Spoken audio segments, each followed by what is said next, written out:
एक बार की बात है। गोपालपुर नाम का एक छोटा सा गांव था। वो गांव बहुत सुंदर और हरियाली से भरा हुआ था। वहां की हवा में एक अनोखी ताजगी थी।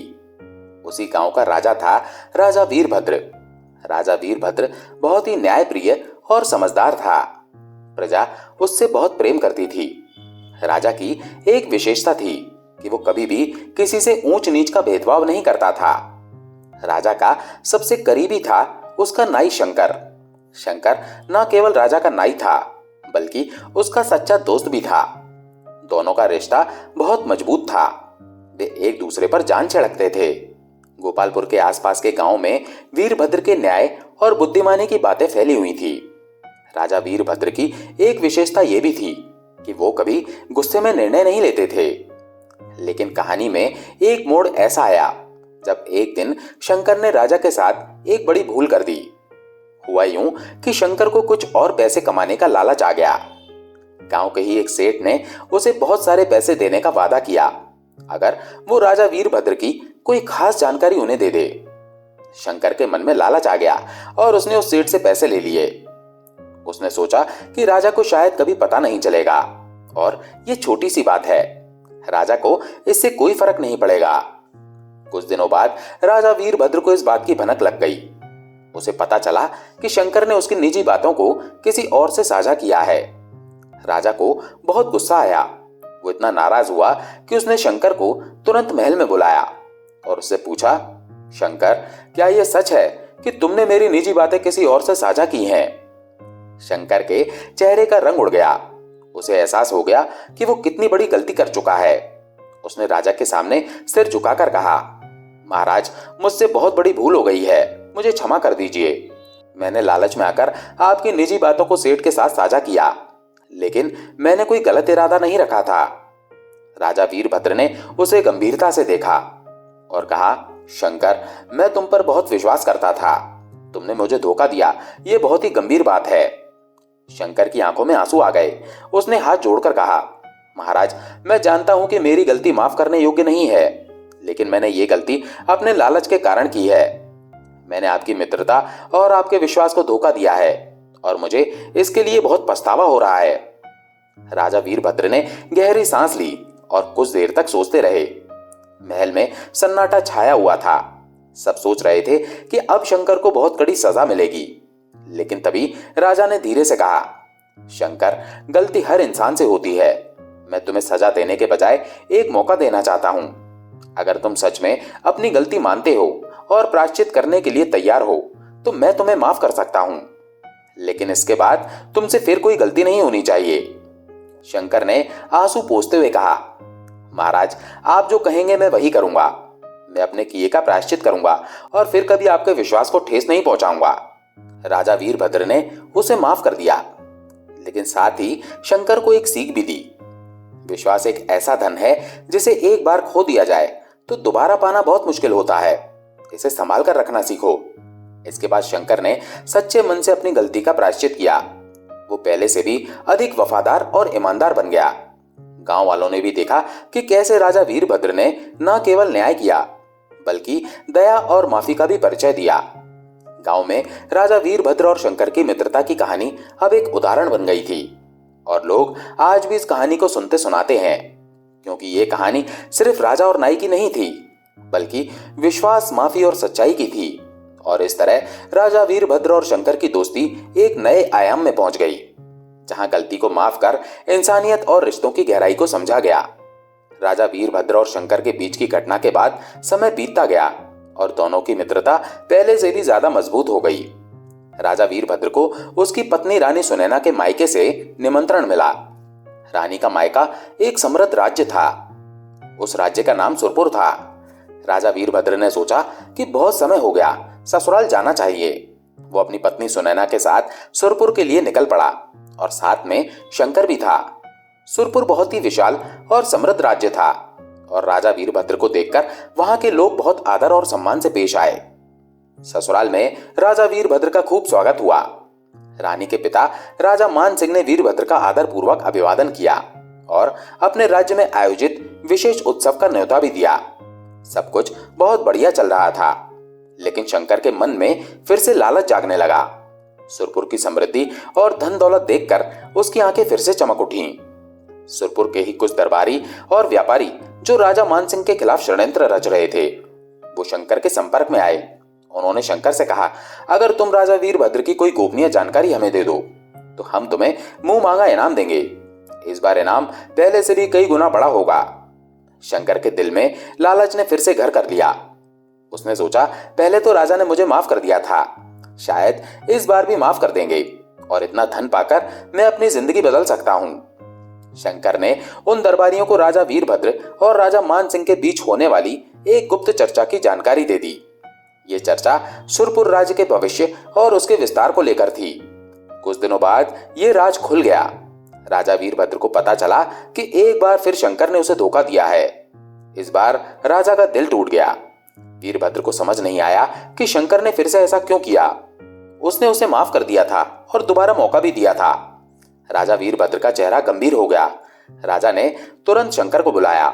शंकर का चेहरा इस बार और भी भयभीत था। वो जानता था कि उसकी गलती बहुत बड़ी थी और इस बार शायद माफी मिलना असंभव होगा। राजा वीरभद्र ने गुस्से में कहा, शंकर, तुम फिर से वही गलती कर रहे हो। क्या तुम्हें मेरी माफी का कोई मूल्य नहीं? इस बार तुमने सिर्फ मेरा नहीं बल्कि सुरपुर राज्य का भी विश्वास तोड़ा है। शंकर घुटनों के बल गिर पड़ा और कांपते हुए बोला, महाराज, मुझसे बहुत बड़ी गलती हो गई है। इस बार मैं जानता हूं कि मुझसे अक्षम्य अपराध हुआ है, लेकिन मैं आपसे हाथ जोड़कर प्रार्थना करता हूं कि मुझे एक और मौका दें। राजा वीरभद्र के दिल में इस बार गुस्सा तो था, पर वो फिर से सोच में पड़ गए। वो जानते थे कि एक इंसान से बार बार गलती हो सकती है, लेकिन अगर उसे बार बार माफ किया जाए तो ये उसकी बुरी आदत को बढ़ावा दे सकता है। इस बार राजा ने कड़ा फैसला लिया। उन्होंने कहा, शंकर, इस बार तुम्हारी सजा सिर्फ मेरे हाथों नहीं है। तुमने सुरपुर के भी विश्वास को तोड़ा है और तुम्हारी सजा वहीं तय होगी। राजा वीरभद्र ने शंकर को राजा मानसिंह के सामने पेश किया। राजा मानसिंह ने शंकर को देखा और कहा, तुमने हमारे राज्य के साथ विश्वासघात किया है। तुम्हें इस विश्वासघात की सजा मिलेगी, लेकिन मैं भी देखना चाहता हूं कि मेरे दामाद राजा वीरभद्र कैसे न्याय करते हैं। राजा वीरभद्र ने गहरी सांस लेते हुए कहा, शंकर, मैं तुम्हें पहले ही एक मौका दे चुका था और इस बार मैं फिर से तुम्हें माफ कर सकता था, लेकिन मैं देख रहा हूं कि तुम्हारा लालच कभी खत्म नहीं होगा। इसलिए इस बार तुम्हें राज्य से निष्कासित किया जाएगा। तुम अब हमारे राज्य के किसी भी कोने में कदम नहीं रख सकते। ये सजा तुम्हारे कर्मों का परिणाम है। शंकर ने आंखों में आंसू लिए राजा से प्रार्थना की, लेकिन इस बार राजा ने अपने दिल को कठोर किया। उन्होंने कहा, मैंने तुम्हें माफ किया था, लेकिन तुमने मेरी माफी का दुरुपयोग किया। अब तुम्हें अपनी सजा भुगतनी होगी। शंकर को राज्य से बाहर निकाल दिया गया। वो निराश और टूटा हुआ गांव-गांव भटकने लगा। उसे अपनी गलती का गहरा एहसास हुआ, लेकिन अब बहुत देर हो चुकी थी। राजा वीरभद्र और रानी सुनैना ने सुरपुर में कुछ दिन और बिताए और फिर वे अपने राज्य गोपालपुर लौट आए। राजा वीरभद्र ने शंकर की सजा से सीखा कि माफी जरूर देनी चाहिए, लेकिन कुछ हद तक, क्योंकि माफी का गलत फायदा उठाने वाले लोग अपने साथ साथ दूसरों का भी नुकसान करते हैं। राजा वीरभद्र और रानी सुनैना गोपालपुर लौट आए, लेकिन शंकर के धोखे ने राजा के मन पर एक गहरा प्रभाव डाला था। राजा ने अब अपनी प्रजा और दरबारियों के प्रति और भी सतर्क रहना शुरू कर दिया। वो सोचने लगे कि अगर सबसे भरोसेमंद व्यक्ति भी धोखा दे सकता है, तो किसी पर भी आंख मूंदकर विश्वास करना सही नहीं है। फिर भी राजा अपने दिल में कड़वाहट नहीं आने देना चाहते थे। उन्होंने ये फैसला किया कि भविष्य में हर किसी के साथ सावधानी से पेश आएंगे, पर साथ ही दया और माफी का मूल्य भी बनाए रखेंगे। सब कुछ सामान्य चल रहा था, लेकिन शंकर की अनुपस्थिति गांव वालों को भी खल रही थी। कुछ लोगों को उसकी आदतों की खबर थी, पर बहुत से लोग उसे याद करते थे, क्योंकि वो कभी राजा का सबसे वफादार साथी हुआ करता था। राजा वीरभद्र ने अपनी प्रजा के प्रति अपने कर्तव्यों को और भी मजबूती से निभाना शुरू किया। हर रोज वो अपने दरबार में बैठकर लोगों की समस्याएं सुनते और उनका समाधान करते, पर एक सवाल हमेशा उनके मन में उठता रहता, शंकर अब कहाँ है? क्या उसने अपनी गलतियों से कुछ सीखा? उधर शंकर के जीवन की राह बहुत कठिन हो चुकी थी। राज्य से निष्कासित होने के बाद वो इधर उधर भटकता रहा। गांव-गांव घूमते हुए उसे अपनी गलतियों का एहसास गहराता गया। उसने बहुत सोचा, राजा ने मुझे 2 बार माफ किया, लेकिन मैंने उनकी माफी की कदर नहीं की। अब मेरे पास न सम्मान है, न राजा की मित्रता और न ही मेरे जीवन का कोई ठिकाना। वो खाने को मोहताज हो गया और भिक्षा मांगकर अपना पेट भरने लगा। एक दिन शंकर एक ऋषि के आश्रम में पहुंचा, जो एक घने जंगल के भीतर था। ऋषि ने उसे देखा और उसकी हालत समझ गए। शंकर ने अपने पापों और धोखे की सारी कहानी ऋषि को सुनाई। उसने कहा, मुझे समझ नहीं आता कि मैं अपनी गलतियों का प्रायश्चित कैसे करूं। मैंने अपने लालच में आकर राजा का विश्वास तोड़ा। अब मेरे पास न कुछ है और न कहीं जाने की जगह। ऋषि ने गंभीरता से शंकर को देखा और कहा, तुमने बहुत बड़ी भूल की है, लेकिन जब तक जीवन है तब तक सुधार का रास्ता भी है। सच्चा प्रायश्चित वही होता है जब तुम अपने मन और कर्मों को पूरी तरह से बदल डालो।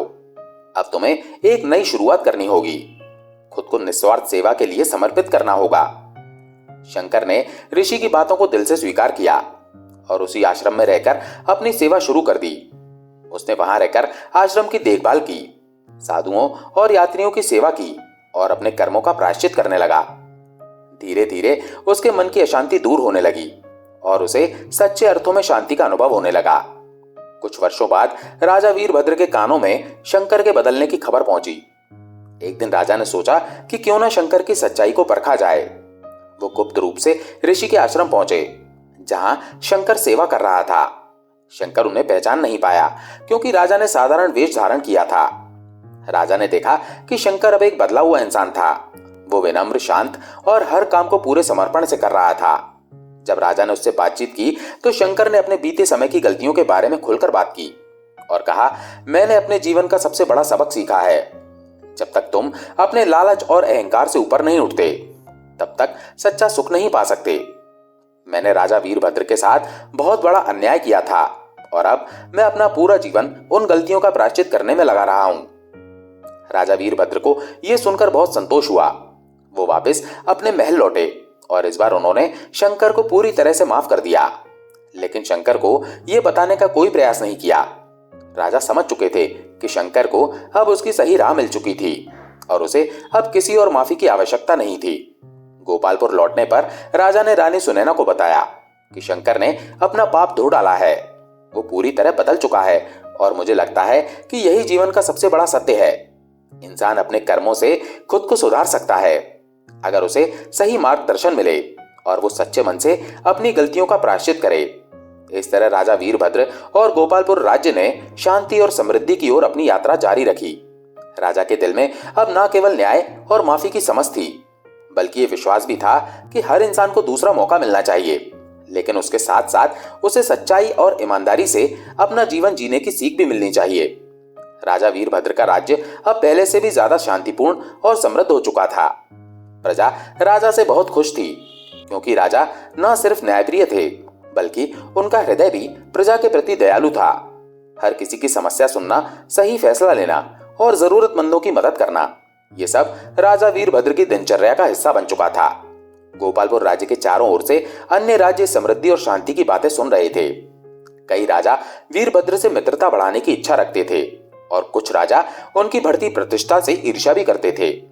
लेकिन वीरभद्र की प्रजा उनसे बेहद प्रेम करती थी, क्योंकि वो हमेशा उनके साथ खड़े रहते थे, चाहे कोई भी परिस्थिति हो। एक दिन गोपालपुर के एक छोटे से गांव देवगढ़ से कुछ किसान राजा के दरबार में पहुंचे। वे बहुत ही दुखी और परेशान लग रहे थे। राजा ने उनकी ओर देखा और पूछा, क्या समस्या है? तुम सब इतने चिंतित क्यों हो? किसानों के नेता रघु ने कहा, महाराज, हमारे गांव में लगातार 3 साल से फसल अच्छी नहीं हो रही है। हमने बहुत मेहनत की, लेकिन मौसम ने साथ नहीं दिया। अब हमारे पास न खाने को अनाज है और न ही खेतों को फिर से जोतने के लिए बीज। अगर यही हाल रहा तो हमारा गांव भुखमरी की कगार पर आ जाएगा। राजा वीरभद्र ने गंभीरता से किसानों की बातें सुनी। वो जानते थे कि अगर गांव इस समस्या से जूझ रहा है तो ये पूरी राज्य की समृद्धि के लिए खतरा बन सकता है। उन्होंने तुरंत अपने मंत्रियों और राज्य के विशेषज्ञों को बुलाया। उन्होंने पूछा, इस समस्या का समाधान कैसे निकाला जा सकता है?